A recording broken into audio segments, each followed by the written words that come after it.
कितना scripted लगता है. I have to record this because sometimes if the students are genuinely sick, then they should not miss the lecture. Okay, today is vectors lecture number 3. And today we are going to finish the remaining definitions, 3 or 4. Before that, I'll just give you a quick recap of what we did last time. ध्यान से सुनो बेटा खाली. We started with how to represent a vector. A vector is represented with the help of a segment having direction. या तो arrow. Ray and arrow में फर्क होता है. Ray is going up to infinity, means you cannot measure the length of the ray, but you can measure the length of the arrow. Right? So a vector is represented with the help of an arrow. The length of this arrow will give you the magnitude, size. Right? You may be talking about force vector, you may be talking about acceleration, you may be talking about velocity. So suppose I say that this vector is of size 4, then maybe it is, thank you, maybe this size is 4 centimeter, where I can say every 1 centimeter represents 1 Newton. Right? 1 centimeter of length is equal to 1 Newton. So 4 centimeter of length is 4 Newton. And then if I wish to find out the direction, then from the tail of the vector, I can pass x-axis through this, I can pass y-axis through this, and I can say this is the particle which is acted upon by a force of 4 Newton in northeast direction. Because you know that this is north, this is south, this is east, and this is west. In future, when we start with multiple choice questions, we are going to understand these directions as well. That if this is how we indicate x, y, minus x and minus y mathematically, geometrically, then this is counted as east, this is counted as west, this is counted as north, this is counted as south. Right? If the vector is coming out of the board, then we call this as upwards.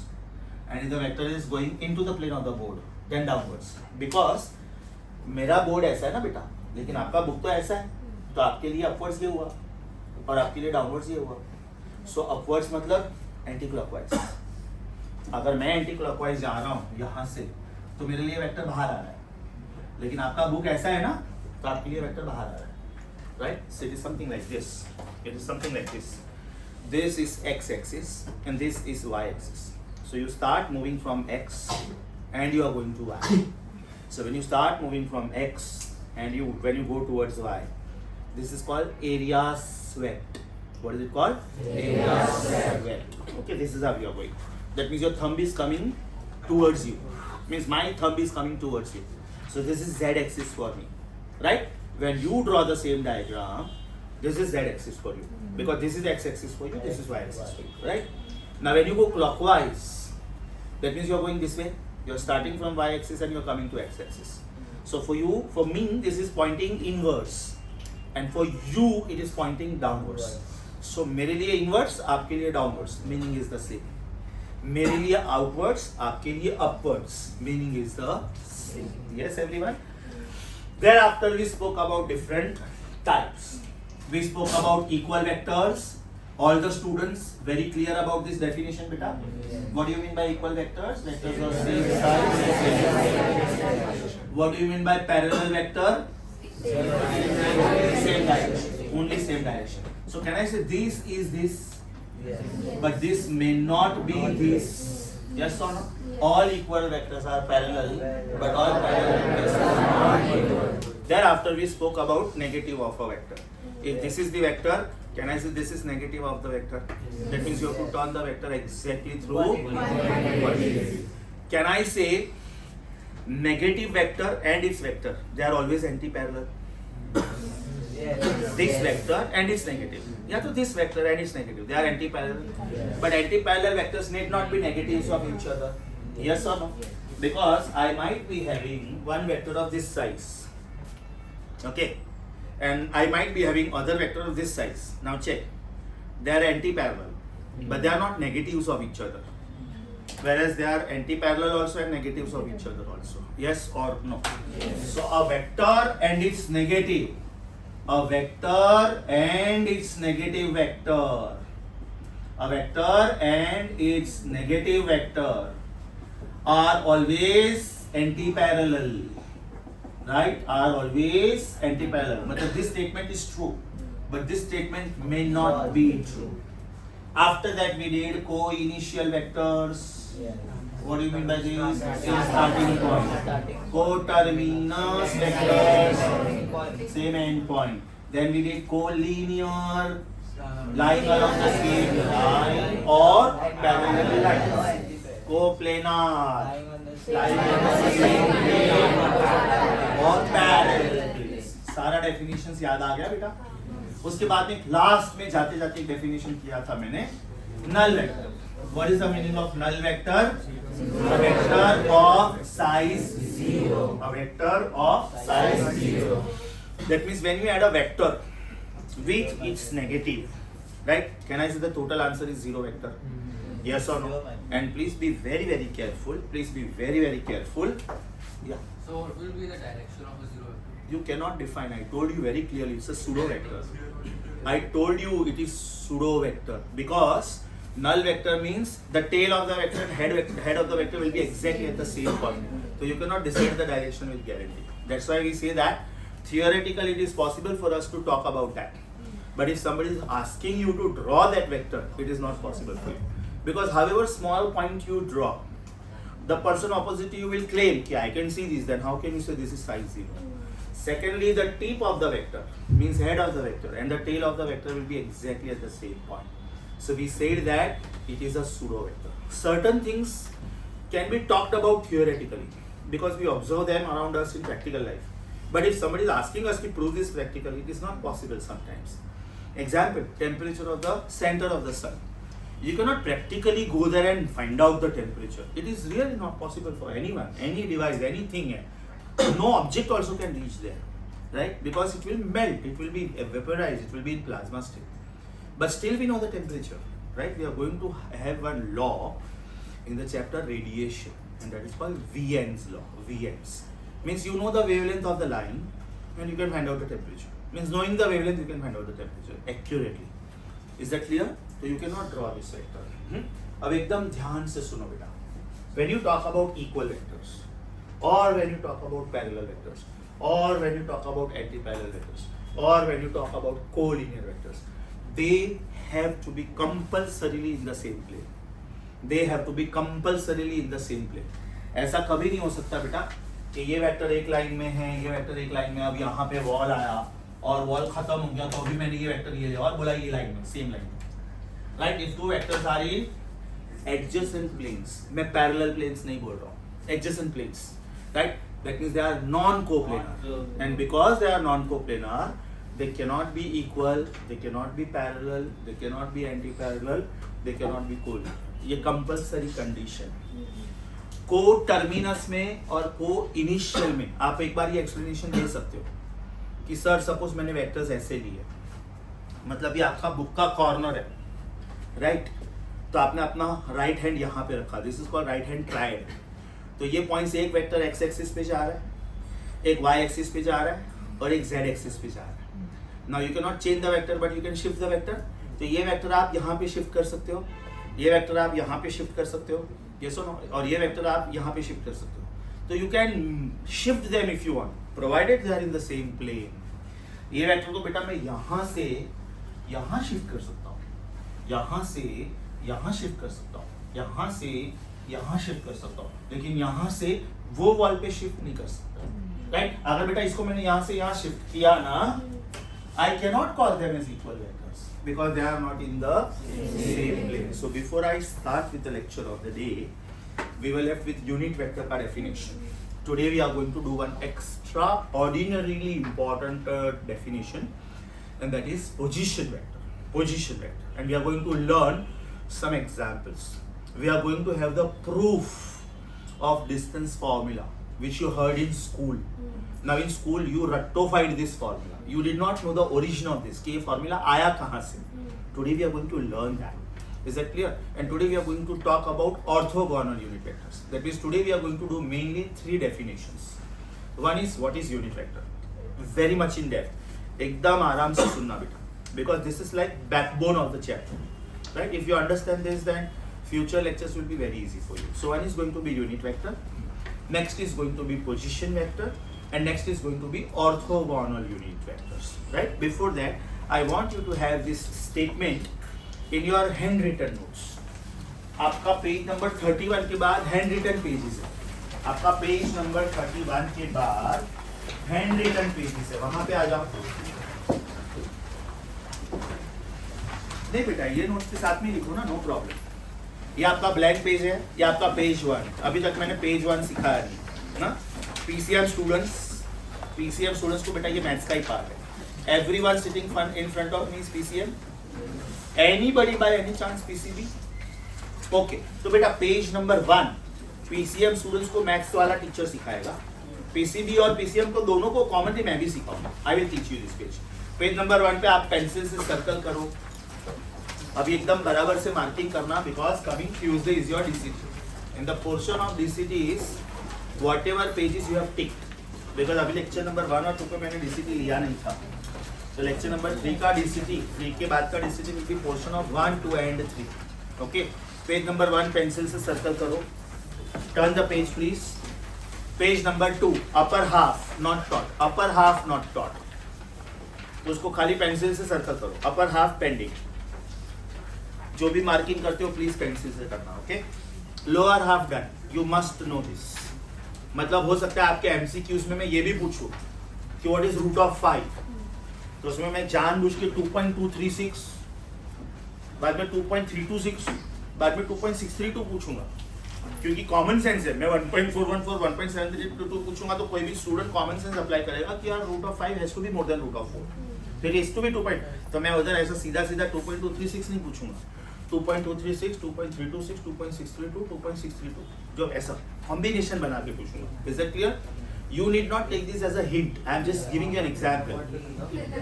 Right? Okay. Page number 2 lower half done. Page number 3 left upper half done. Only left upper half. Scientific form. बाकी पूरा page pending है बेटा। Page number 4 mark it 10 star. Page number 4 जिधर नीचे लिखा है ना page number 4, उसके बाजू में बेटा 10 स्टार मार्क करो। This page is going to be super important for you. ये मैं आज सिखाने वाला हूँ, ये पूरा पेज मैं आज सिखा रहा हूँ। और पेज नंबर 5 अगेन बेटा, ये हैंड रिटन नोट्स तो मैं सच्ची बोलूँ ना, एवरीथिंग इज सुपरस्टार। उसका रीजन है, ये जितने भी हैंड रिटन नोट्स है ये मेरे पास के बोर्ड वर्क के फोटोग्राफ्स है, right? And because I want to save little time so that I can concentrate more on teaching part. Now when you copy all these things from the board, it will take at least 10 to 15 minutes per lecture. तो बेटा अपना 90 minutes में से 15 minutes कॉपिंग में ही गया, तो अपना पता चला 16 to 17% लेक्चर तो सिर्फ कॉपिंग में गया। तो we can smartly save time. I would like to utilize this 90 minutes completely in teaching, or maybe teaching plus DCT. DCT will be part of your lecture. DCT will be part in the beginning because you have got half an hour break. I might use the break time, but in my Borivali branches the break is not half an hour, it is 15 minutes only, right? So if it is 90 minutes lecture, then maybe first 10 minutes or first 15 minutes will be DCT, depending on how many questions I am asking. Usually the standard protocol is 10 MCQs, but because this is your first DCT, I might ask 15 or 20 MCQs. Reason, your first few lectures are only theoretical. अभी तक हम लोगों ने problems तो शुरू ही नहीं किए, बराबर ना? तो बेटा पेज नंबर 4 के एकदम टॉप पे आप ये लिखो, क्योंकि पेज नंबर 4 के राइट साइड पे देखो, राइट साइड टॉप पे do you see some lines, only the lines, equal, parallel, blah blah blah.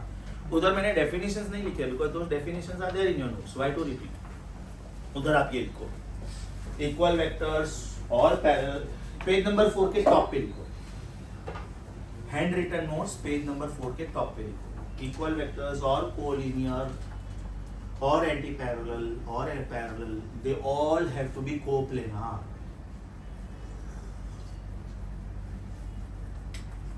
If in the question the word is non-coplanar, अगर मैं ये बोलता हूँ कि दो वेक्टर्स कोलिनियर और नॉन कोप्लेनार है, मतलब वो स्टेटमेंट रॉन्ग है। अगर मैं ये बोलता हूँ कि दो वेक्टर्स पैरेलल और नॉन कोप्लेनार है, तो वो स्टेटमेंट रॉन्ग है। पैरेलल है तो उनको कोप्लेनार होना ही पड़ेगा, समझा बेटा?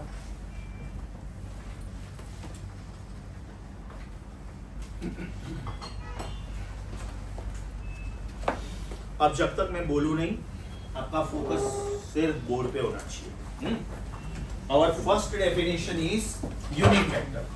एकदम ध्यान से सुनना बेटा, एकदम ध्यान से, because first we are going to have a little wrong approach to understand why that approach was wrong and what should be the correct approach.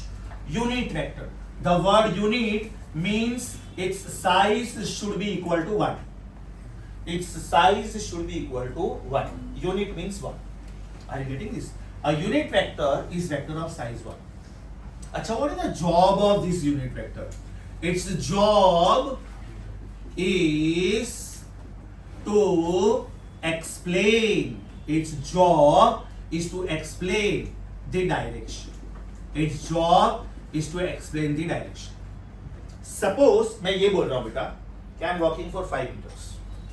अब मैंने ये सेंटेंस इतना बोल के छोड़ दिया, but you want to know कि I am going in which direction.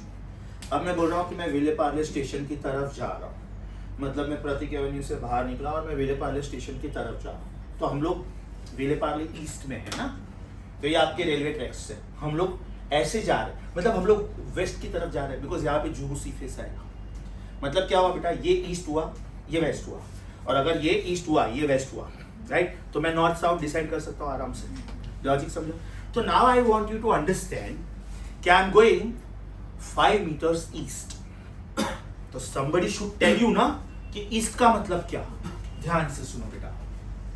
If geometrically और ज्योग्राफिकली, आपको ज्योग्राफिकल मैप्स में भी काम आएगा, हम लोग इसको नॉर्थ बोलते हैं, इसको साउथ बोलते हैं, इसको ईस्ट बोलते हैं, इसको वेस्ट बोलते हैं.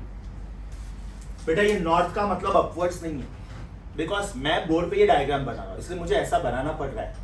लेकिन आप जब ये डायग्राम बनाओगे तो आपका डायग्राम तो ऐसा बनेगा ना, बराबर. तो नॉर्थ मतलब ये, साउथ मतलब इसका एग्जैक्टली उल्टा, एंटी पैरेलल, राइट. ईस्ट मतलब to the right side and west मतलब to the left side. So in the language of mathematics, in the language of algebra and in the language of geography, right, if I combine them, this is to be counted as positive x, barabar. This is to be counted as negative x, this is to be counted as positive y, this is to be counted as negative y. समझा बेटा. तो जब problem में east word आएगा मतलब आप positive x की तरफ जा रहे हो, वेस्ट वर्ड आएगा मतलब आप नेगेटिव की तरफ जा रहे हो, राइट. नॉर्थ वर्ड आएगा मतलब आप पॉजिटिव वाई पे जा रहे हो. So when I say I am going for 5 meters north, right? तो मुझे फिलहाल ऐसे एक्सप्लेन करेगा कि बोर्ड, मेरा बोर्ड ऐसा है, but 5 meter north means this, y direction. 5 meters south means 5 meters south means negative y direction. 5 meters east means positive x. 5 meters west means negative x. 5 meters up means z. मतलब मैं lift से ऊपर जा रहा हूँ, बराबर ना. मैं ये बिल्डिंग के सेकंड फ्लोर से थर्ड फ्लोर पे लिफ्ट से जा रहा हूँ, because I can't walk on the wall. It's a human limitation, we can't walk on the wall, right. So north south east west up और डाउन का फर्क समझा बेटा. North means positive Y, south means negative Y, east means positive, west means up means positive Z, up means positive Z, and down means negative z. अब एकदम ध्यान से सुनो बेटा. Unit vector means its size should be 1 and its job is to explain you the direction. अब ध्यान से सुनो because I am going for little wrong mathematics. Can I say 5 is 1 5 yes or no? तो a vector of size 5 is vector of size 1 taken 5 times. A vector of size 5 is vector of size 1 taken 5 times. बराबर. अब ये mathematically गलत है बेटा, because आप कभी भी नंबर के ऊपर वेक्टर साइन नहीं रख सकते. 0 इज द ओनली एक्सेप्शन, क्योंकि आपने बोला ना दिस इज नंबर 5. नंबर मतलब size, how much, quantity. So this is wrong, you can not. इसका मतलब take a symbol 1 2 3 4 5 6 not allowed. 0 is the only exception which is allowed because vector a plus vector minus a is 0 vector.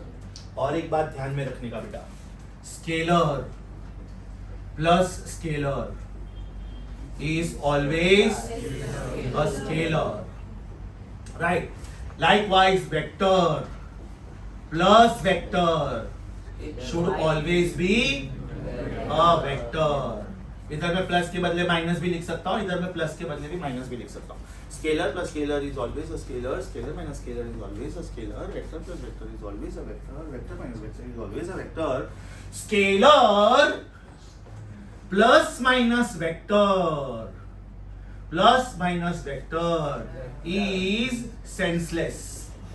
ये possible ही नहीं है बेटा, ये possible ही नहीं है. It is something like when I add your weight with your height. It is senseless ना. मैं बोलता हूँ ये बच्चे की हाइट 6 फीट है और ये बच्चे का वेट 60 है, therefore total is 66. How stupid that is. Height should be added with height to give you the new height. Weight should be added with weight to give you the new weight. You cannot add weight with the height to get something new. Is that clear? So remember, scalar plus vector. या तो vector plus scalar, always wrong. It is not defined only. Right? Likewise mine. Scalar can be added or subtracted with scalar only. Vector can be added or subtracted with vector only. मतलब अगर बेटा मैं ये लिख रहा हूँ ना, vector A plus vector minus A. This is the only thing which is allowed in vector algebra. आप सिर्फ जीरो के ऊपर वेक्टर साइन रख सकते हो. In fact most of the books में तो वो लोग ये भी अवॉइड करते हैं. They write the spelling. Vector A plus vector minus A is zero vector. They write the spelling of zero. They don't write the symbol zero. और they write null vector. Most of the books में they have started doing right. तो बेटा ये गलत हुआ. अभी मुझे इसको सही करना है. तो मैं इसको 5 नहीं बोलूंगा, इसको मैं कुछ इंग्लिश अल्फाबेट से वेक्टर ए. तो vector A is A taken with unit vector. Unit vector का जॉब क्या है बेटा? देखो, it is to give direction. You know what does this mean? If this is a segment which is PQ, right? अब मैं इसको vector बोल रहा हूँ. So it is vector PQ. Yes or no? Suppose इसका साइज है बेटा 5. 1 2 3 4 5 लिखा है ना मैंने इधर. 1 2 3 4 5. So can I say it is vector of size 1 taken 5 times? वापिस सुनो. This was a segment of size 5. So is it segment of size 1 multiplied 5 times? It was 5 which was written as 1 5 अब ये तो pure एल्जीब्रा हो गया. Scalar. मुझे vector के बारे में बात करनी है, तो मैं बोल रहा हूँ कि ना I am calling this as vector P Q. समझा बेटा?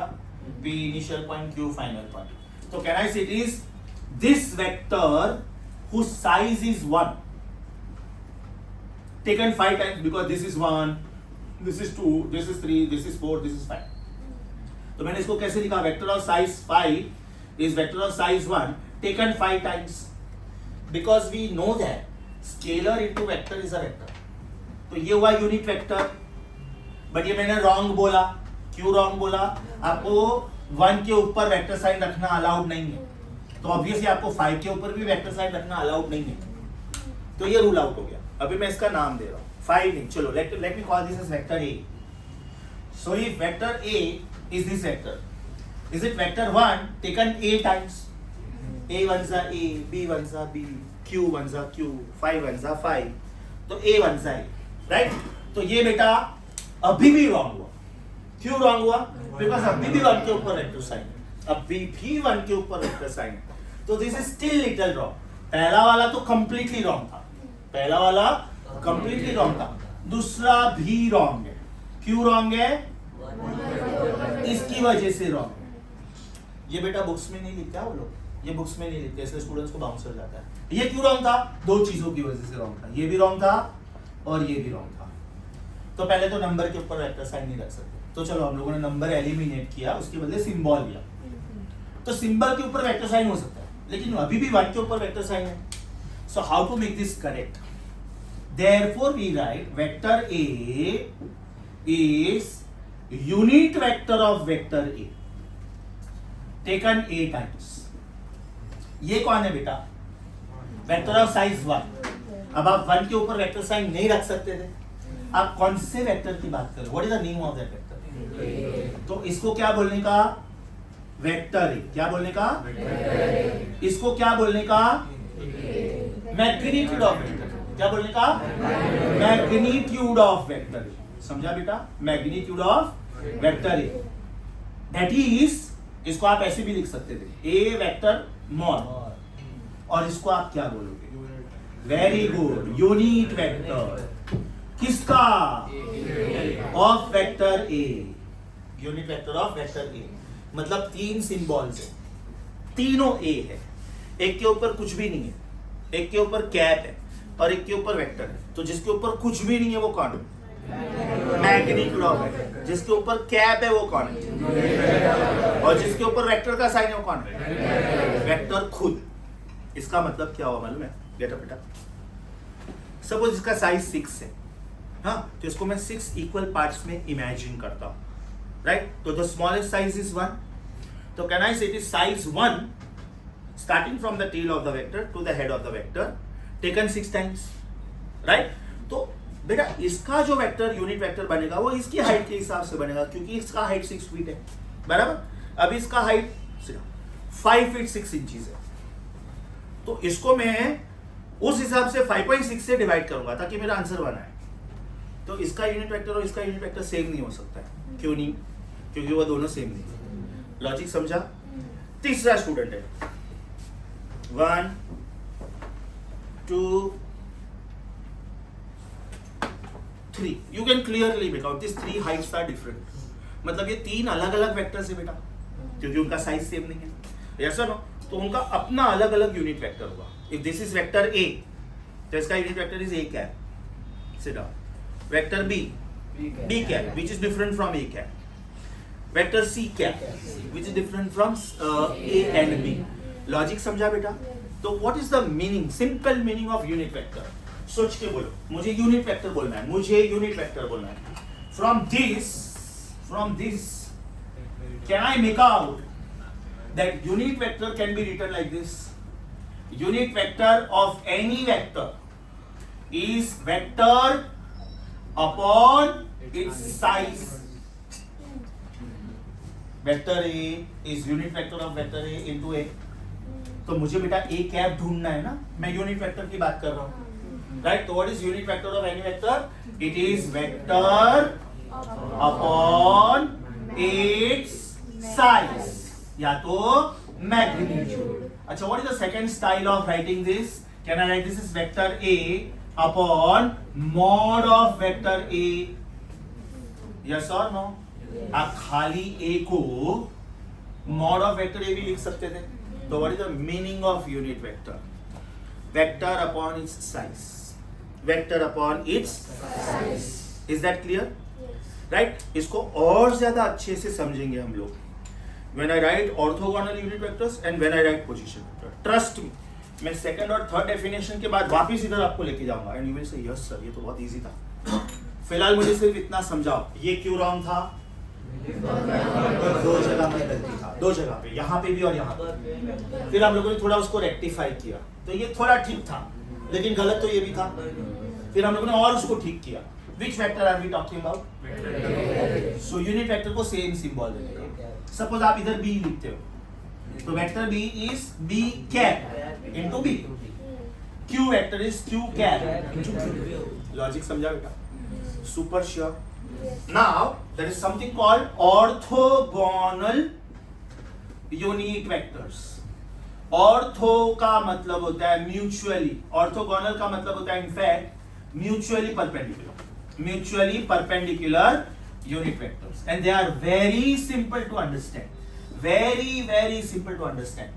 ये आपने एक रेक्टेंगुलर बॉक्स लिया, ओके, इसका लेंथ है बेटा सपोज 5, ब्रेड्थ है 4 और हाइट है 3। तो ये पॉइंट कौन सा हुआ? ये पॉइंट, ये 0,0,0, because it is the origin of the coordinate system. ये कौन हुआ? So proud of you, very good, it is x axis, fantastic, this is x axis, बराबर। ये कौन हुआ बेटा?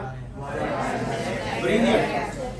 आपके लिए वाई हुआ क्योंकि आपका बुक ऐसा है ना, आपको इसको जेड बोलना है, कोई प्रॉब्लम नहीं है, राइट? इनफैक्ट मेरे लिए ये वाई हुआ, मेरे लिए ये वाई हुआ, बराबर। तो इस काम करते हैं, इसको वाई लिखते हैं और इसको जेड लिखते हैं, आपने जैसे बोला वैसे, राइट?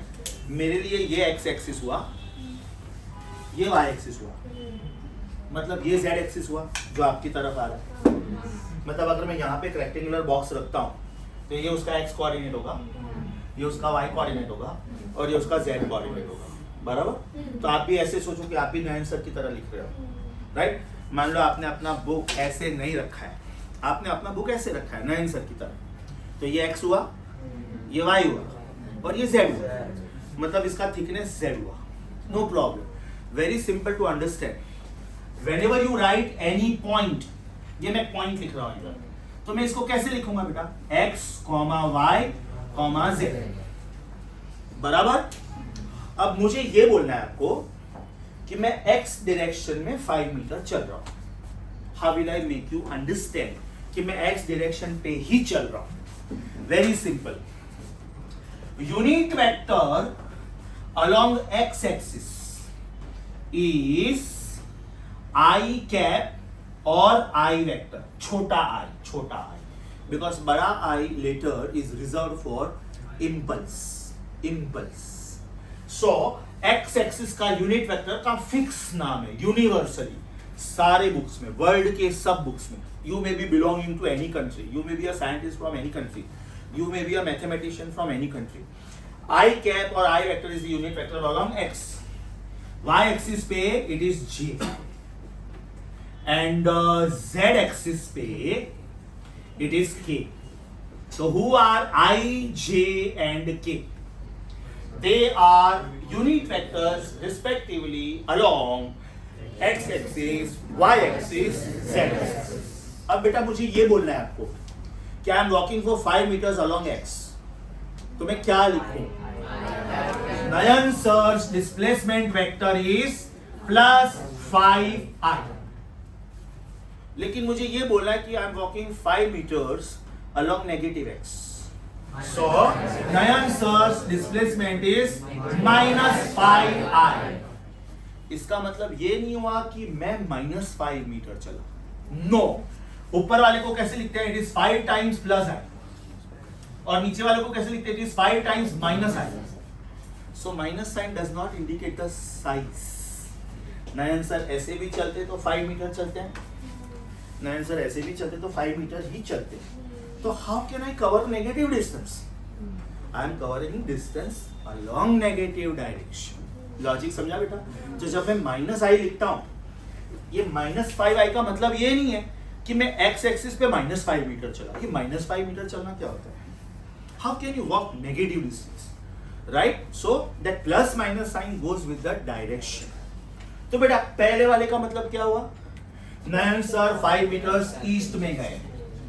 दूसरे वाले का मतलब क्या हुआ? नयन सर 5 मीटर्स वेस्ट में गए। चलो बेटा सोच के बताओ। नयन सर 5 मीटर्स नॉर्थ में गए। सोच के बताओ। नयन सर 5 मीटर्स साउथ में गए। सोच के बताओ। Nayan sir 5 metres upward direction. Proud of you, very nice. Upward direction and minus लिखा तो लॉजिक समझा बेटा? तो remember one golden sentence, size of the vector can never be negative. Size of the vector can never be negative. Orthogonal unit vectors का मतलब समझा? ध्यान से सुनो, अभी मैं ड्रॉ करके बताता हूं। दिस इज विच डायरेक्शन बेटा? एक्स ना? This is which direction? Y. And this is which direction? Z. आपने ओरिजिन से शुरू करना है और एक वेक्टर का साइज बताना है, एक स्टैंडर्ड साइज कोई भी, बाद में सेम साइज सब जगह पे बताने का। तो this is called I cap. Last bench students, green visible बेटा? क्या I should change the colour? Is it fine? So what is this? Unit vector along positive axis. क्योंकि अगर मैं माइनस आई लिखता तो मैंने negative X, negative Y, negative Z diagram में बताया ही नहीं। Who is this? Tell me. Very good. Is it J cap? And who is this? This is K cap. समझा? Now, what is the meaning of displacement? What is the meaning of displacement? इसको बोलते हैं O, origin. So when you go to a particular point, and if you don't know the starting point, then the starting point should always be chosen as origin. Starting point should always be chosen as origin. मान लो मैं origin हूँ, मैं origin हूँ, right? This is coordinate 1, this is coordinate 2. मैं यहाँ से चल के यहाँ तक गया, यहाँ तक, तो what is my displacement? मैंने डिस्प्लेसमेंट वर्ड यूज किया बेटा, एनीबॉडी? 2i, very good. मैंने डिस्टेंस नहीं बोला, मैंने डिस्प्लेसमेंट बोला. तो what is my displacement? 2 along positive x axis, so 2i. मान लो बेटा मैं इधर तक आता, वेरी गुड. इधर तक आता, -1i, very good. Distance covered by me, it can not be minus. Very good. मैंने -i बोला ना, मतलब मैं नेगेटिव एक्स पे जा रहा हूँ. चलो 1 by 1. डिस्टेंस कवर्ड बाय मी, मैंने सिर्फ डिस्टेंस वर्ड यूज किया, तो आपने आई के बोलना ही नहीं. Distance covered by me, distance covered by me, distance covered by me, distance covered by me, distance covered by me, distance covered by me, 1. Distance covered by me. Logic समझा? Distance covered by me, distance covered by me. मैं ये floor से नीचे जा रहा हूँ, stairs उतर के या तो लिफ्ट में. लॉजिक समझा? अभी सोच के बोलना. My displacement 1i, brilliant.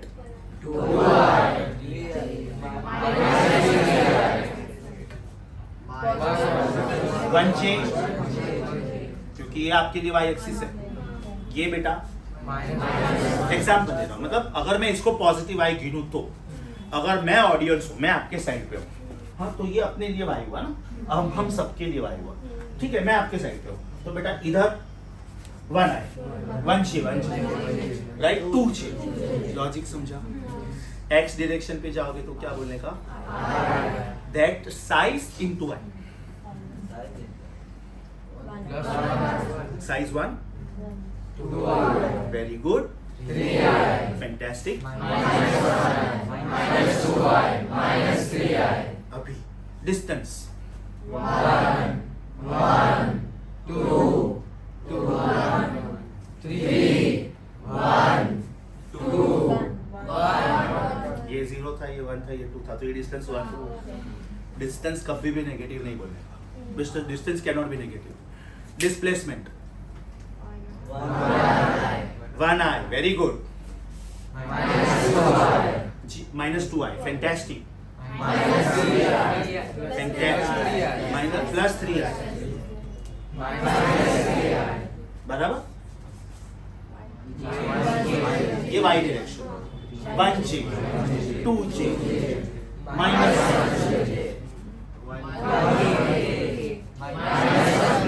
समझ में आ रहा है?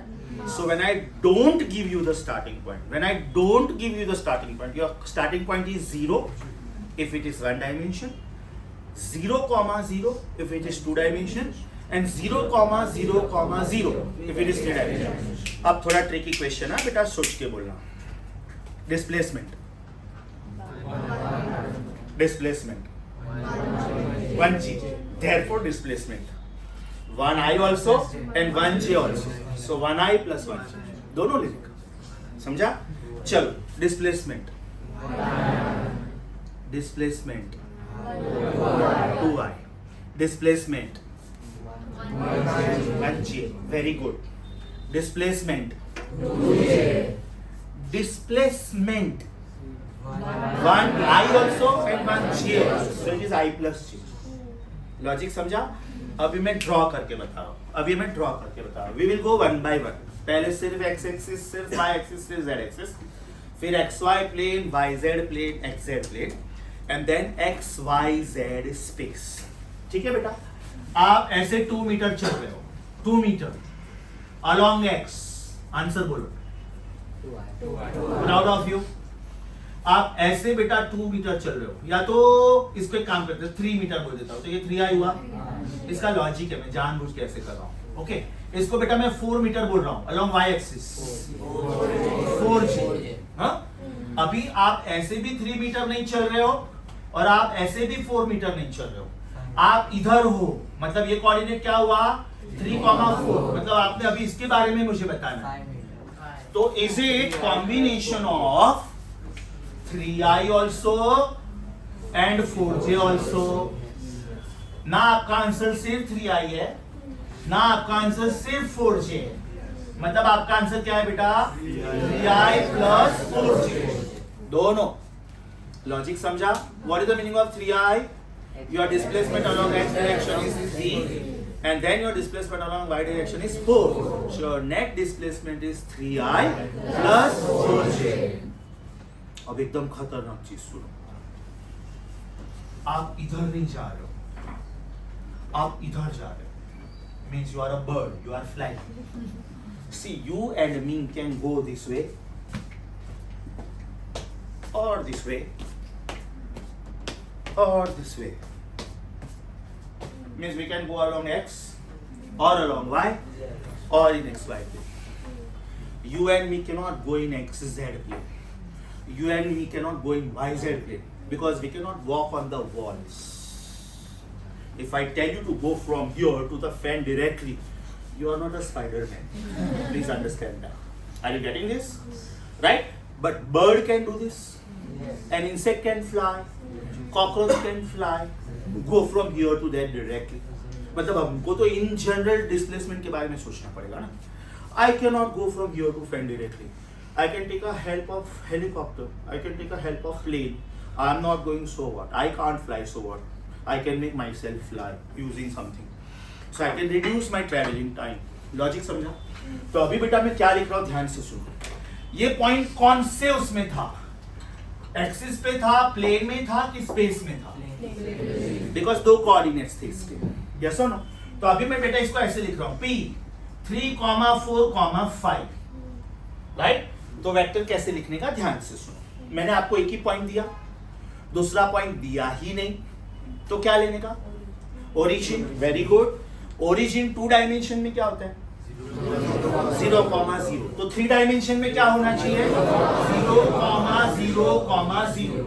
तो बेटा वेक्टर ओपी कैसे लिखते हैं ध्यान से सुनो. Vector OP is 3 minus 0 times I, because ये इसका x कोऑर्डिनेट है, ये इसका x कोऑर्डिनेट है, और बिकॉज ये x कोऑर्डिनेट का डिफरेंस है, vector minus vector should be a vector along x.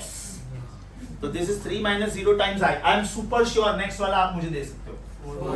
Minus 0j plus 5 minus 0k. अभी मुझे इसको थोड़ा अच्छे से समझ के लिखना है. तो मैं बोल रहा हूं O मेरा फर्स्ट पॉइंट था, बराबर, और P मेरा दूसरा पॉइंट है, मतलब ये मेरा इनिशियल पॉइंट है और ये मेरा फाइनल पॉइंट है. तो लिखते वक्त हम लोग कैसे लिख रहे थे? Final minus initial times I plus final minus initial times J plus final minus initial times K. आपने बेटा O से शुरू किया है और आप वो फैन तक जा रहे हो, मतलब P तक जा रहे हो, मतलब इनिशियल पॉइंट ये है, फाइनल पॉइंट वो है. तो लिखते वक्त कैसे लिखने का? Final minus initial. Is that clear? तो अगर इसके कोऑर्डिनेट्स में लिख रहा हूं x1, y1, z1, और इसके कोऑर्डिनेट्स में लिख रहा हूं x2, y2, z2, तो ये फॉर्मूला को मैं जनरल वे में कैसे समझूंगा? How will I understand? Vector OP is equal to x2 minus x1 times I plus plus. समझा बेटा? Tell me what is OP? Scalar की वेक्टर, इसलिए उसमें IJK आना ही चाहिए, इसलिए उसमें IJK आना ही चाहिए. अभी मेरा क्वेश्चन एकदम ध्यान से सुनना बेटा, बिकॉज अभी मैं 7 क्वेश्चंस पूछने वाला हूं. 7. बुक्स बंद करो सब लोग. ये मेरा वेक्टर क्या आया? अभी जो मैंने ऊपर लिखा था वो वेक्टर क्या आया? 3i plus 4j plus 5k. तो बेटा ये वेक्टर 1D में है, 2D में है कि 3D में? 3D. ब्रिलियंट. अभी मैं जो क्वेश्चन पूछता हूं उसका आंसर दो. ये वेक्टर का x एक्सिस पे क्या साइज है? साइज हमेशा पॉजिटिव ही होता है, तो वो तो कोई सवाल ही पैदा नहीं होता. मैंने सिर्फ पूछा था कितना. ये वेक्टर का x डायरेक्शन में क्या साइज है? फैंटास्टिक. इसको बोलते हैं one dimensional vector. It is called axial vector. One dimension का मतलब होता है एक्सियल, राइट.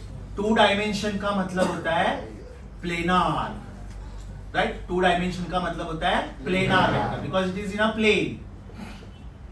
ओके. और थ्री डायमेंशन का मतलब होता है spatial, space wise. It is not spatial, it is spatial. See the spelling, space wise.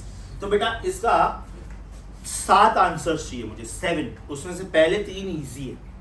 इसका x डायरेक्शन में क्या साइज है? 3, y में 4, z में 5. बराबर. अभी इसका साइज बताओ क्योंकि ये 2D में. ब्रिलियंट. 5 कैसे आया बेटा? Pythagoras. Very good. Can you read that for me? Pythagoras कैसे बोलते हैं? Side 1 square plus side 2 square का square. Very good. Root of 3 square plus 4 square. Do you agree with him? तो बेटा इसका लिखने का 7 स्टाइल है. ध्यान से सुनो. वेक्टर ओपी का साइज, वेक्टर ओपी का साइज, वेक्टर ओपी का साइज, वेक्टर ओपी का साइज, वेक्टर ओपी का साइज एंड वेक्टर ओपी का साइज, वेक्टर ओपी का size. These 3 answers are for one dimension. These 3 answers are for 2 dimensions. And the last answer is for 3 dimensions. बराबर? अब इधर मैं क्या लिख रहा हूं ध्यान से सुनो. Along x axis. इसको रीड कैसे करते हैं? Sides of vector OP along x axis. इसको कैसे रीड करते हैं?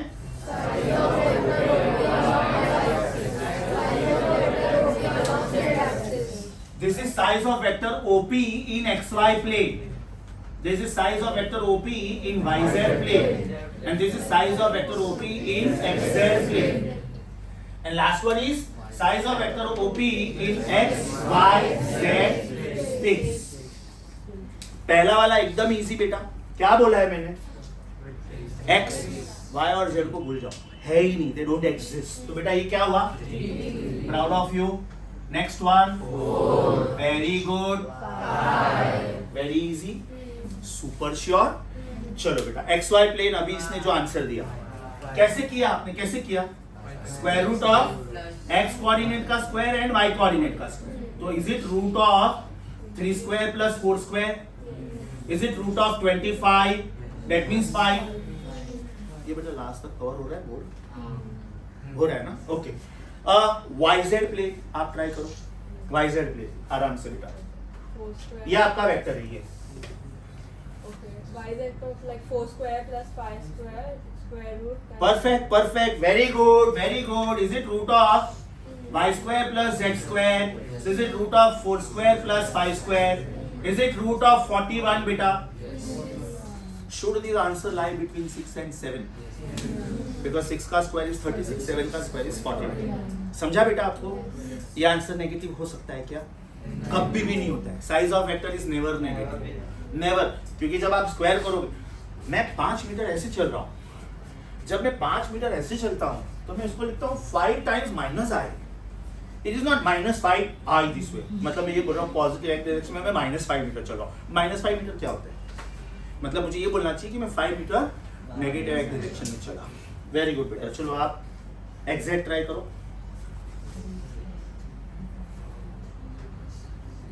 पहले तो एग्जैक्ट है तो सीधा सीधा लिखो root of x square plus z square. चलो बेटा अभी root of 3 square plus 5 square. 3 square plus is it root of 34? That means your answer should lie between 5 and 6. Root of 25 is 5. Root of 36 is 6. चलो last वाला बोलो बेटा. Right? X, Y, Z speaks. 5 square 25. Right? This is 4 square 16. 25 and 16 41. 41 and this is 9. Root of 50. Yes or no? तो ये क्या आएगा बेटा? Root of x square plus y square plus z square which is root of 3 square plus 4 square plus 5 square which is root of 50 which will be 7 point something. 7 point something. Root of 49 is 7. To be more precise, it is 7.070. My God कैसे आया? Root of 50 का मतलब होता है बेटा root of 25 टू सा, right? So this is 5 root 2. याद करो, मैंने आप लोगों को last time root 2 root 3 root 4 याद करने को बोला था. Is it 1.414? 14 5 are 70. So 14 14 5 are 70 70. So this is 7.070. समझा फास्ट मैथमेटिक्स कैसे करते हैं? मैंने पहले बोला 7 point something, बाद में बोला to be more precise it is 7.070707. Means up to 4th decimal place it is 7.071. समझा फास्ट कैलकुलेशंस कैसे करते हैं? छोटी छोटी बातें. तो there are 7 answers. What is this? Size of the vector along x-axis.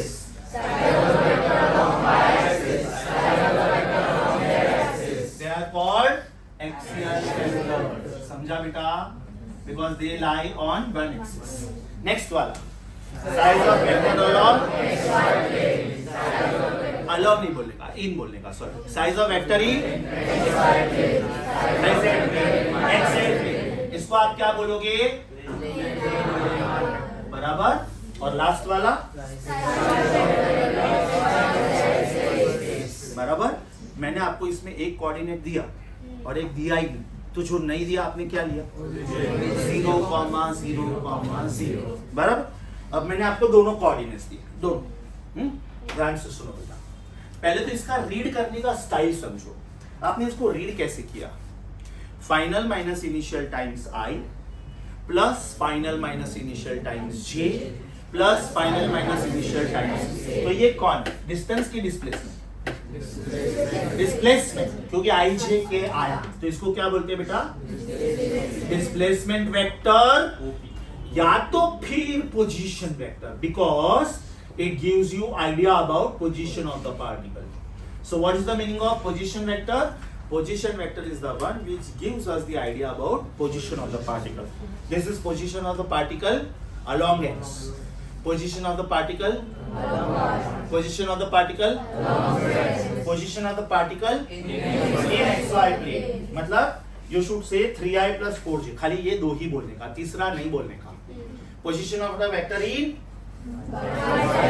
position of the vector in and finally this is position vector in 3 dimension. समझा? अभी बेटा मुझे इसका साइज चाहिए था. साइज, तो साइज मैंने कैसे लिखा होगा सोचो. मुझे इसका साइज चाहिए था.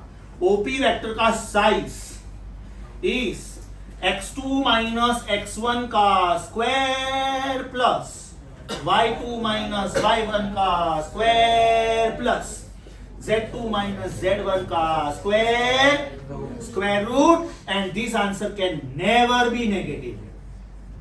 और यही आपका स्कूल लेवल का डिस्टेंस फॉर्मूला था जो आपने रट्टा मारा था. यही था ना distance formula. Final minus initial का square plus final minus initial का square plus final minus initial का स्क्वायर. और ये आंसर आपका कभी भी नेगेटिव नहीं हो सकता. सर पोजीशन वेक्टर ओरिजिन से चालू ऐसा जरूरी है? जरूरी नहीं है, मैं उस पर आ रहा हूँ अभी. जरूरी नहीं है. ये बेटा मैंने आपको एक ही कोऑर्डिनेट दिया था ना, 3, 4, 5. मैंने दूसरा कोऑर्डिनेट दिया ही नहीं आपको, तो दूसरा कोऑर्डिनेट फिर आपने लिया कि सर आपने हमको कुछ नहीं दिया, तो हम 0 0 0 लेंगे because that is the easiest one. लेकिन अगर मैं आपको एक कोऑर्डिनेट देता हूं बेटा, यही देता हूं, चलो 3, 4, 5, और मैं बोलता हूं आप 3, 4, 5 से शुरू करके आप 7, 9, 11 पे गए. मतलब आप ये फैन पे थे, आप हायर फ्लोर के कोई दूसरे फैन पे गए उड़ के, कोई एक इंसेक्ट वहां से उड़ के वहां पे, मतलब वो इंसेक्ट ओरिजिन से उड़ के ये फैन पे नहीं गया, ये फैन से उड़ के हम लोग सेकंड फ्लोर पे अभी, तो थर्ड फ्लोर के कोई दूसरे ऑफिस के कोई फैन पे गया. लॉजिक समझा बेटा? आप लोग बताओ कैसे लिखोगे. पहले मुझे वेक्टर बताओ बेटा. How will you right vector P Q? आराम से. How will you right vector P Q? Is it qx minus px times I plus qy minus j plus very good, make me feel proud. 7 minus 3 times I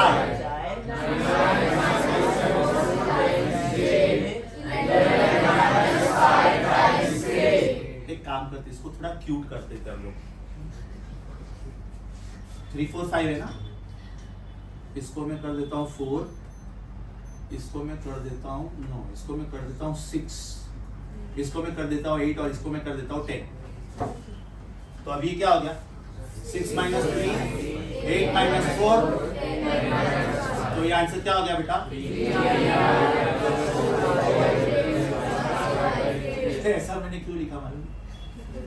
ये मेरा 7 answers वही आया। जब मैंने 3, 4, 5 point दिया, मतलब मैंने स्टार्टिंग वाला पॉइंट नहीं दिया था, तो मैंने 0,0,0 दिया। तो what is my displacement? 3i plus 4j plus 5j। अब मुझे ये 7 आंसर्स वापिस नहीं लिखने थे, तो मैंने जानबूझ के थोड़ा चेंज किया। अब मैं बोलता आपका स्टार्टिंग पॉइंट 3, 4, 5 और आपका एंड पॉइंट 6, 8, 10, तो आपका डिस्प्लेसमेंट क्या आया बेटा? 6 minus 3 times i plus 8 minus 4 times j plus 5 10 minus 5 times k। तो आपका डिस्प्लेसमेंट वेक्टर क्या आया? 3i plus 4j। अब मैं 7 क्वेश्चंस पूछ रहा हूँ। 7। What is the display? What is the magnitude of this vector along y-axis? 4. Repeat. आ गया? What is the magnitude of this vector in yz plane? इधर देख के बोलो ना यार, वही तो था। ये yz plane था, √41। लॉजिक समझा बेटा? मैंने खाली वो नंबर जानबूझ के चेंज किए। अगर नहीं किए तो भी अभी आपको समझ में आया। सो ध्यान में रखने का, डिस्प्लेसमेंट वर्ड आया तो i j k आना ही चाहिए, क्योंकि आप डिस्प्लेसमेंट बोल रहे हो। अच्छा, who decides the directions? I, J, K. So who are the important ones? I, J, K. What is the job of I? To explain you displacement along X. What is the meaning of J? What is the job of Z? So who are I, J, K beta? Unit vectors, and because they are mutually perpendicular, because ये पक्का इसको perpendicular है, ये पक्का इसको perpendicular है, ये पक्का इसको therefore orthogonal। अभी हम लोगों ने एकदम स्टार्टिंग में क्या बोला था? मैंने बोला था ना, मैं आपको इधर से उठा के वापस इधर लाऊंगा। क्या बोला था हम लोगों ने? Unit vector of any vector is vector upon its magnitude. बोला था? बताओ बेटा, ये वेक्टर 2D में, 3D में कि 1D में? 3D में। Keep this at the back of your mind. You said 3D. Very good. Perfect. What is the size of this vector along x-axis? 3. Brilliant. Size पूछा बेटा।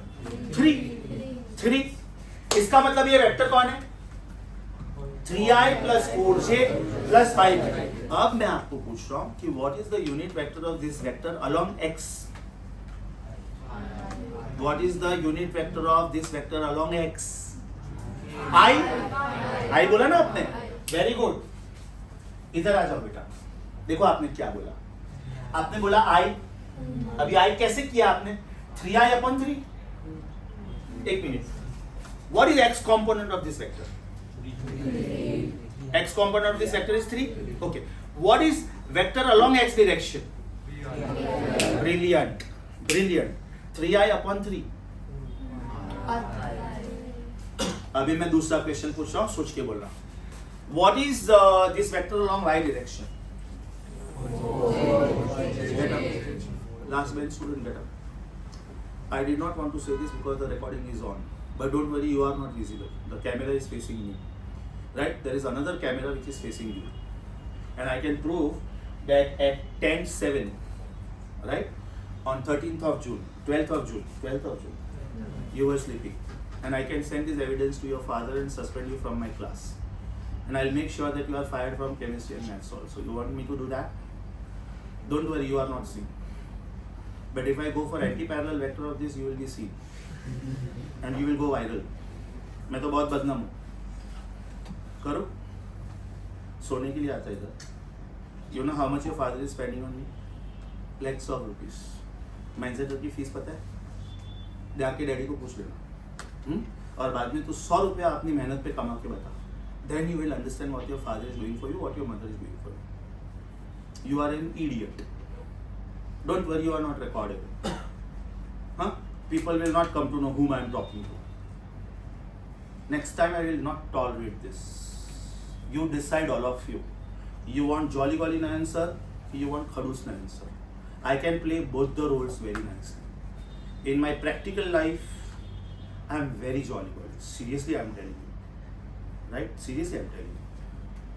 But in teaching, you know, when I'm teaching something, I'm super khadus. I don't tolerate anyone, not even myself. If I am coming late now, I will publicly say sorry to everyone, because if I am making some rules, I have to first follow those rules. Next time ये नहीं होना चाहिए. What is the x component of this vector? 3i. Right? X component of the vector बोला है. अच्छा, अभी what is the magnitude of that component? 3. तो what is i? Unit vector along x. कैसे मिला आपको? 3i upon 3. बराबर? What is the unit vector of this vector along y axis? j. 4j upon 4. अभी सोच के बोलना बेटा, सोच के बोलना. What is the unit vector of this vector in xy plane? सुनो बेटा, क्या बोला मैंने, सुनो ध्यान से. मैंने बोला कि what is the unit vector of this entire vector along in xy plane. मतलब आपको ये वेक्टर लेना है, राइट? उसमें 5k नहीं लेना है क्योंकि मैंने xy प्लेन बोला, राइट? और आपको उसको किससे डिवाइड करना है? रूट ऑफ 25 मतलब 5 से. मैंने आपको सिर्फ x कंपोनेंट पूछा तो आपने क्या लिखा? I लिखा. सिर्फ y कंपोनेंट पूछा तो आपने क्या लिखा? J लिखा. सिर्फ z कंपोनेंट पूछा तो क्या लिखा? K लिखा. अभी मैं बोल रहा हूँ कि what is the unit vector of this vector in xy plane? सुनो, मैंने xy plane बोला, मतलब आपने z नहीं लेना है. So is the vector 3i plus 4j upon its magnitude root 25 मतलब 5. लॉजिक समझा बेटा? चलो ट्राई करो. What is the unit vector of this vector in yz plane? 4j plus 5 upon root 40. मैंने भले वेक्टर 3 डायमेंशन में दिया है, मैंने वेक्टर 3 डायमेंशन में दिया, लेकिन मैंने आपको क्वेश्चन किस में पूछा? तो आपने 2 डायमेंशन लेना था, right? What is the unit vector of this vector in xz plane? 3i upon. कैसे क्वेश्चन पूछते, मैं आपको एग्जैक्टली वो क्वेश्चन बताता हूँ. आपके हैंड रिटन नोट्स खत्म होने के बाद असाइनमेंट शुरू हो रहा है. असाइनमेंट पे आ जाओ. Assignment 1. If somebody can help me with page number.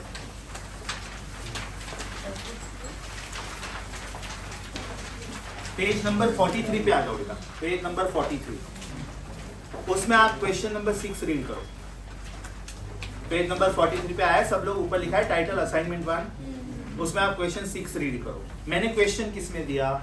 1D में, 2D में कि 3D में? 3D में. लेकिन देखो मैंने पूछा क्या है? What is the length of this vector in xy plane? Length पूछा है खाली. Size xy plane.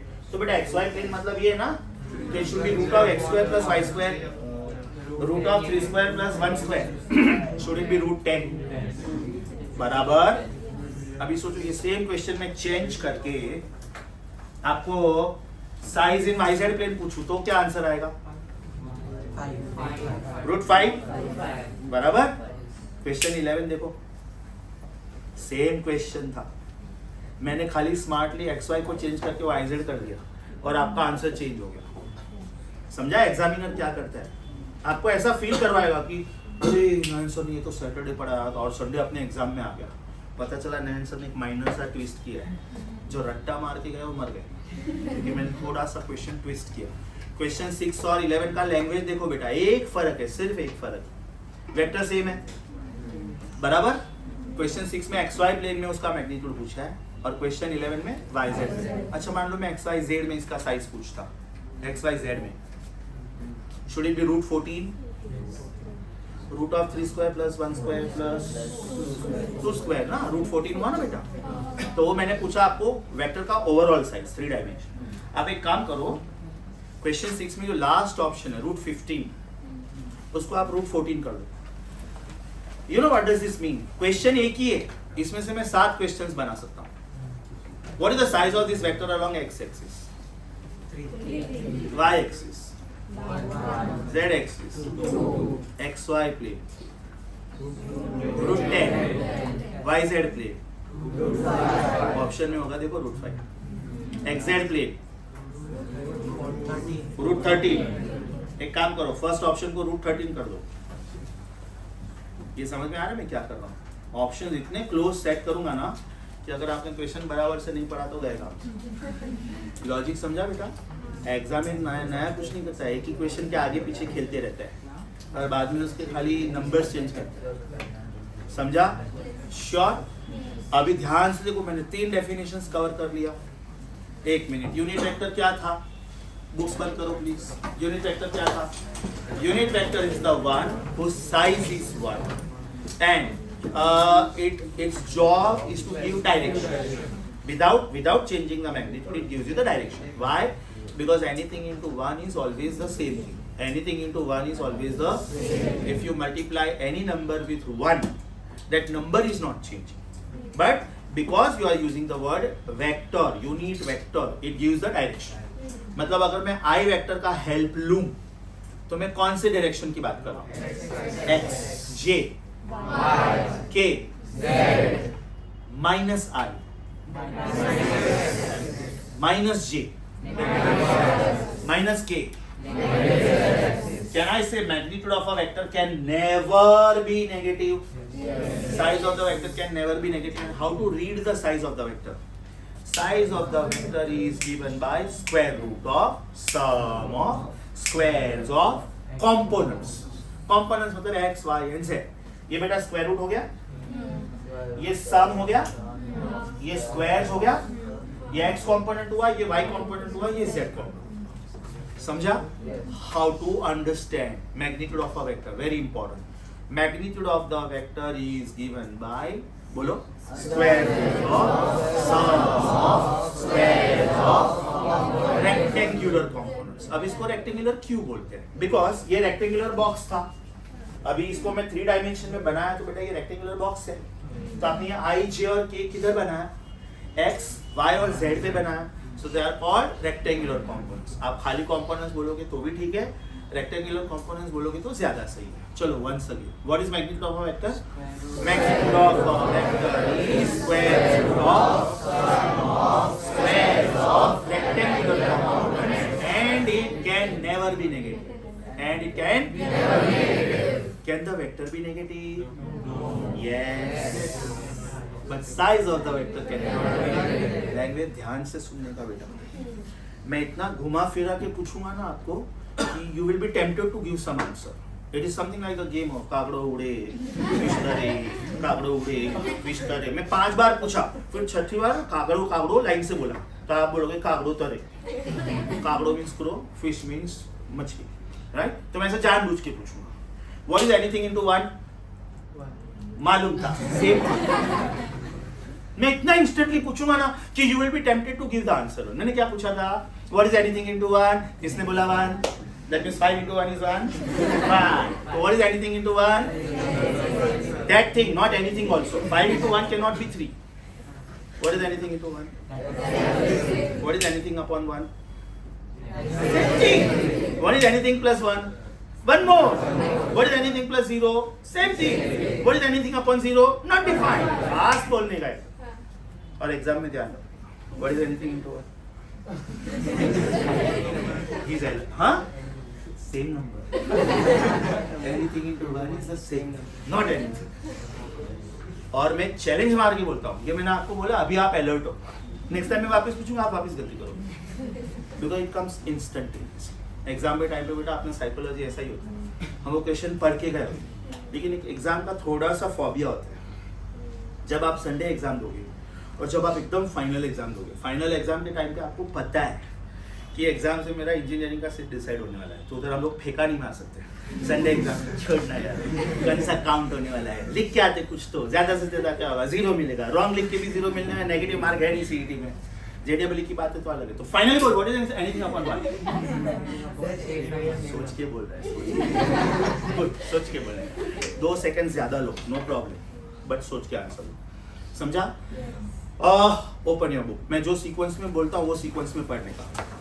First you open your book, come to page number 10. Printed notes, not the handwritten. Printed notes, not the handwritten. Okay? उसमें देखो बेटा, अपना question 1 का first definition बाकी था. हाँ, ध्यान से देखो क्या लिखा है उसमें.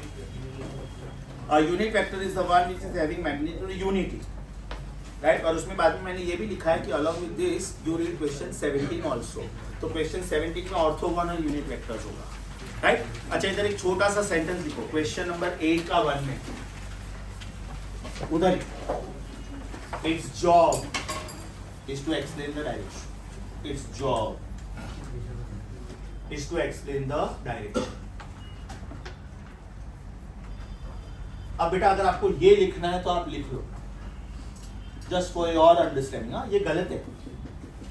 Vector 5 is vector 1 taken 5 times लिख के इधर लिखने का ये गलत है, बिकॉज आप नंबर के ऊपर वेक्टर साइन नहीं रख सकते. तो उधर नोट करके लिखो, वही डेफिनेशन में बाजू में नोट. ये गलत है. फिर नेक्स्ट वाला, ये भी गलत है क्योंकि आप 1 के ऊपर भी वेक्टर साइन नहीं रख सकते. तो finally what is the correct way of writing it? Whatever name you have given to the vector, use the same symbol, put a cap on it. Put a cap on it. अब ये definition आपको दिखेगा, देखो वहां पे आप लोगों को ये फॉर्मूला दिखेगा वहां पे क्वेश्चन 8 का 1 में. So students, what is the meaning of unit vector? Unit vector of any vector is that vector upon its magnitude. Is that vector upon its magnitude. आपको जो फॉर्मूला दिख रहा है उसको बॉक्स में डाल दो प्लीज. क्वेश्चन 8 का सब क्वेश्चन 1 में आपको जो फॉर्मूला दिख रहा है उसको बॉक्स में डाल दो. अच्छा, अभी बाजू में आपको जो आईजे के वाला फॉर्मूला दिख रहा है या तो डायग्राम दिख रहा है, वो कौन है? ऑर्थोगोनल यूनिट वेक्टर, क्योंकि वो भी तो यूनिट वेक्टर है. आप सीधा क्वेश्चन 17 पे जाओ बेटा, वो डेफिनेटली यूनिट वेक्टर का डिटेल्ड एक्सप्लेनेशन होगा. If you can help me with page number please. Page number 17. Okay, question number 17 देखो, पूरा डिटेल में दिया है कि नहीं बेटा? अच्छा, कोई भी यूनिट वेक्टर का डायरेक्शन क्या होता है? जो मेन वेक्टर का डायरेक्शन होता है. हाँ, अगर आपका ये मेन वेक्टर है, इसका साइज 5 है और ये डायरेक्शन में जा रहा है, तो बेटा यूनिट वेक्टर वही डायरेक्शन में जा रहा है. अगर आपका ये वेक्टर है और इसका साइज 5 है और ये डायरेक्शन में जा रहा है, तो ये उसका यूनिट वेक्टर है. अगर आपने इसका डायरेक्शन उल्टा किया तो यूनिट वेक्टर का डायरेक्शन भी उल्टा हुआ, राइट? ये आई था ना, आपने उल्टा किया इसको, माइनस आई हो गया, करेक्ट? तो what is the direction of unit vector? Same as the parent vector, main vector. What is the direction of unit vector? Same as the main. तीनों सिंबल्स ए है, ध्यान रखना प्लीज.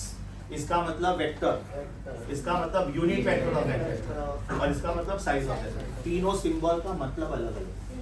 ठीक है, तो बेटा अपना क्वेश्चन 17 भी हो गया. क्वेश्चन 17 भी हो गया. वापिस आ जाओ क्वेश्चन 8 का 1 पे वापिस आ जाओ. क्वेश्चन 8 का 1 हो गया.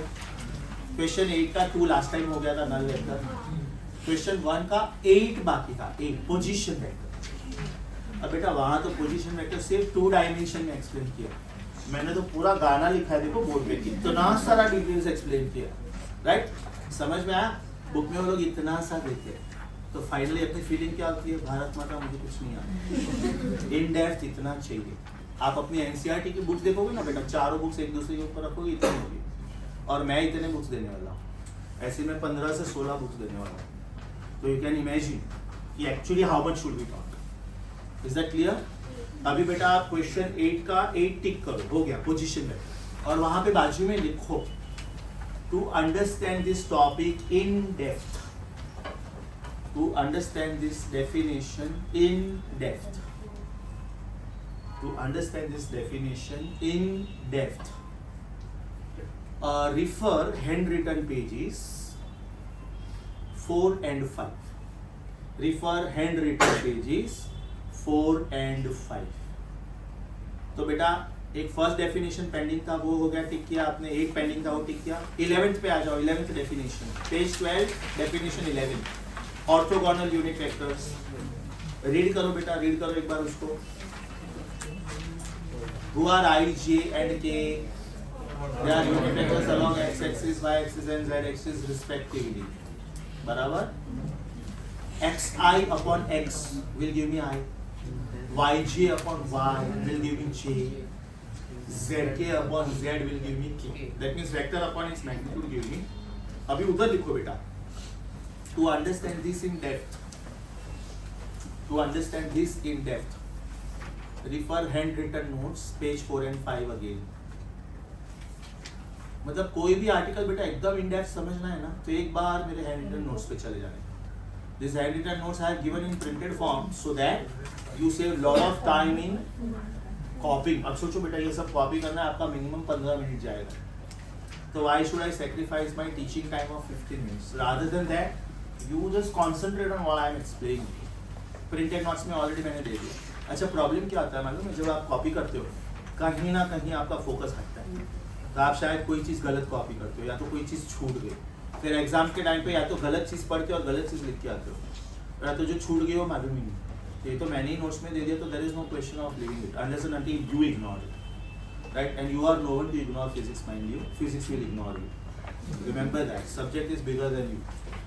सो टेक इट वेरी सीरियसली. अभी आप सीधे हैंड रिटन नोट्स पे चले जाओ. हाँ सुनो क्या क्या टिक करके रखना है बिकॉज ट्यूसडे आपका डीसीपी है. हाँ पोर्शन क्या है ध्यान से सुनो. प्रिंटेड नोट्स का पेज नंबर 9 टिक करो. मतलब जो प्रिंटेड नोट्स था हैंड रिटन प्रिंटेड हाँ उसका पेज नंबर 9 पूरा सिखा दिया मैंने. टिक करो. पेज नंबर 10 अभी सिखा दिया पूरा मैंने. टिक करो. पेज नंबर 11 पूरा सिखा दिया. टिक करो. पेज नंबर 12 का टॉप पार्ट सिर्फ सिखाया. टिक करो. हाँ सिर्फ ऑर्थोगोनल. बेटा 12 13 बाकी है. एक्सियल वेक्टर अभी तक बाकी है. ऑफिशियली तो मैंने थोड़ा बहुत सिखा दिया है बट फिर भी बाकी रखो उसको because I will explain this very beautifully at the time of cross word. Right hand thumb okay. उसको पेंसिल से सर्कल करो. एक्सियल वेक्टर को पोलर वेक्टर को सर्कल करो. वही लाइन में नीचे पोलर वेक्टर को सर्कल करो. हाँ वो भी नहीं सिखाया मैंने. ओके अब आप सीधा हैंड रिटन नोट्स पे आ जाओ. पेज 1 सर्कल करो. हैंड रिटन नोट्स पेज 1 नहीं सिखाया. पेज 1 पे आ जाओ. पेंसिल से सर्कल करो. All the mathematics students this is officially your part of mathematics but I will also have to teach this when I start with crossword. God forbid अगर maths में ये शुरू हो गया तो अच्छी बात है. अपना उतना टाइम बचेगा. नहीं हुआ है तो मैं भी सिखा दूंगा. कोई प्रॉब्लम नहीं. ईजी है. 30 60 90 triangle 45 45 90 triangle. Page 1 temporarily circle करो. पेज 2 का अपर हाफ सर्कल करो. पेज 2 बॉटम सिखा दिया मैंने. पेज 3 लेफ्ट टॉप सिखाया सिर्फ. बाकी सब बाकी है. ओके. पेज 4 एकदम आराम से और ध्यान से पढ़ो बेटा. एकदम ध्यान से पढ़ो. पेज 4 मैंने पूरा सिखा दिया. पेज 4 का right side bottom super duper important. Page number 5 का पूरा left part super duper important. मेरा पूरा board work is page 4 right side and page 5 left side पूरा. Your time starts now. Read that page. Page 4 एकदम आराम से read करो बेटा. 4 पहले 4 रीड करो. Can you pause the video. Stop मत करना गलती से. पॉज करना बेटा please. Okay, so with these handwritten notes में we have done page number 2 partially lower half, page number 3 partially left top, page number 4 we have done completely, page number 5 we have done left half. Yes or no? जो मैंने बोला वो सब पढ़ के आने का. Now our next article is laws of vector addition. These are called vector laws in fact. The first law is commutative law. Next is associative law and next is distributive. Very very simple. We are doing these laws today. Okay, and these laws we are going to do in the next lecture. Now what do you mean by commutative law? Suppose मैंने आपको एक vector दिया I plus 2j plus 3k और मैंने आपको दूसरा vector दिया 7i plus 5j minus 1k मतलब minus k. Right? So when you add them, will you get the answer? Vector A plus vector B is I के साथ I add कर देगा. So this will be 8i plus 7j plus 2k. Sometimes I will deliberately give you something like this. Vector A is I plus 2j plus 3k and vector B is minus k plus 7i plus 5j. जानबूझ के ये गड़बड़ करके दूंगा मैं so that आपने ऊपर नीचे ऐड कर दिया तो गए काम से. You have to first arrange them compulsorily in I, J, K format. पहले I फिर J फिर K. बाद में आई के साथ आई, जे के साथ जे, के साथ के। ये आपका फर्स्ट आंसर आया बेटा। मान लो कोई स्टूडेंट ऐसे करता, पहले बी लेता और बाद में ए लेता, तो उसका आंसर भी सेम ही आता ना, 8i plus 7j plus 2k. सोचो, so this is vector a plus vector b is same as vector b plus vector a. Mind you, that's why it is called commutative.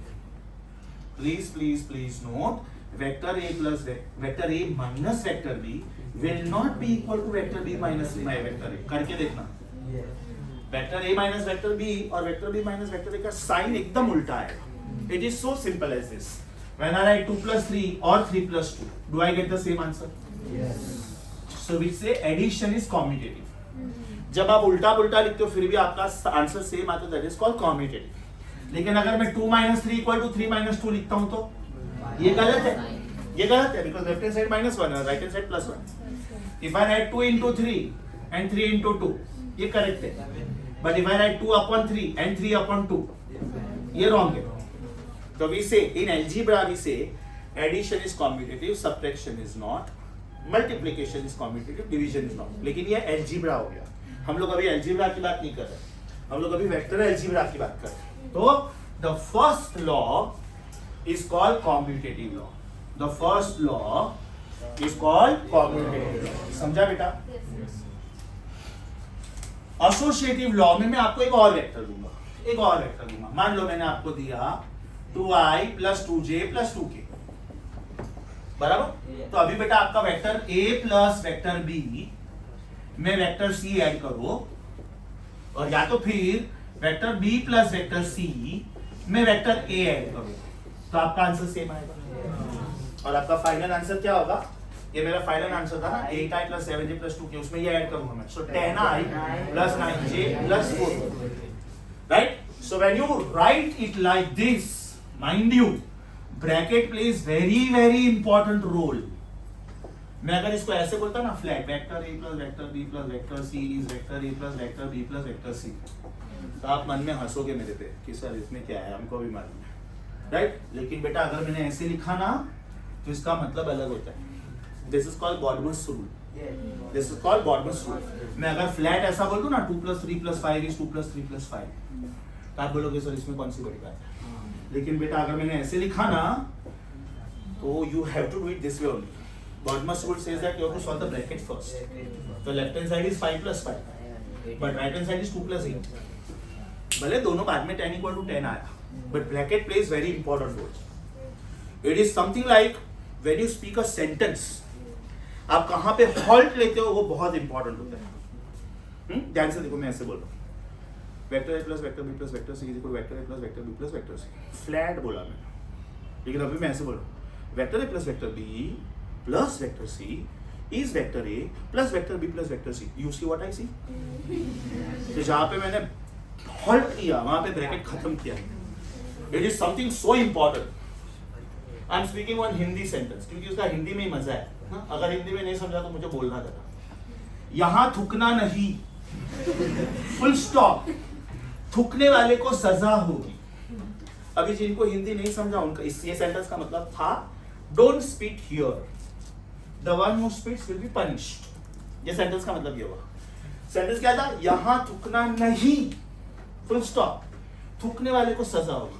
अब एक smart बंदे ने खाली full stop हटा के इधर shift कर दिया.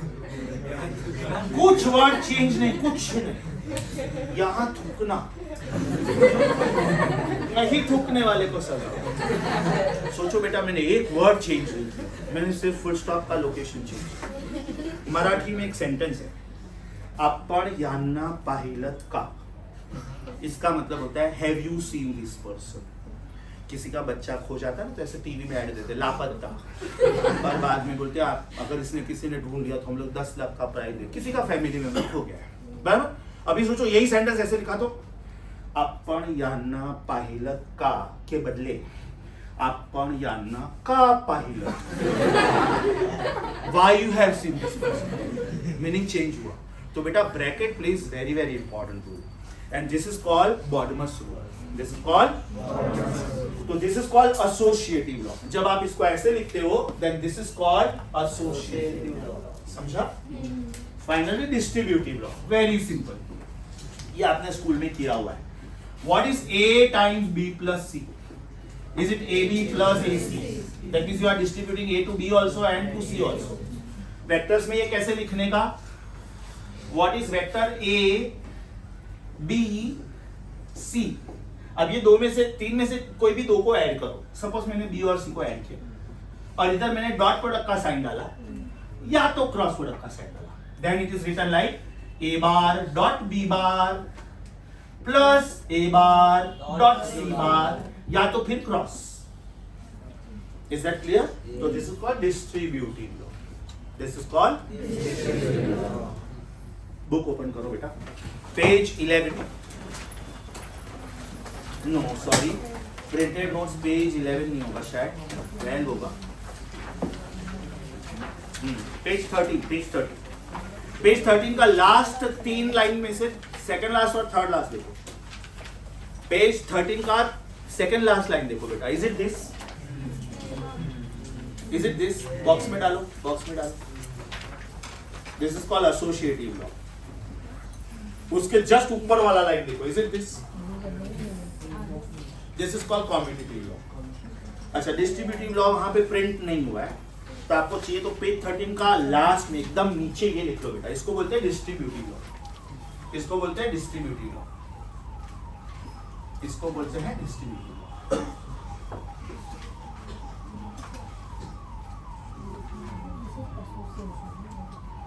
ओके, विद दिस आपका हैंड रिटन पेजेस का पेज 5 का right side, last 1 minute of the lecture, hand written pages, page 5 के लास्ट उस पे जाओ.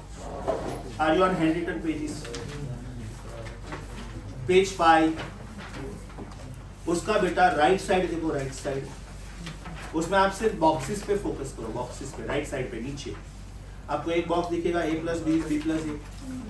खाली A plus B, B plus A नहीं बोलने का, रॉन्ग होता है वो. Vector A plus vector B is vector B plus vector A. That is commutative law. नीचे का बॉक्स देखो, vector A plus vector B plus vector C is equal to vector A plus vector B plus vector C.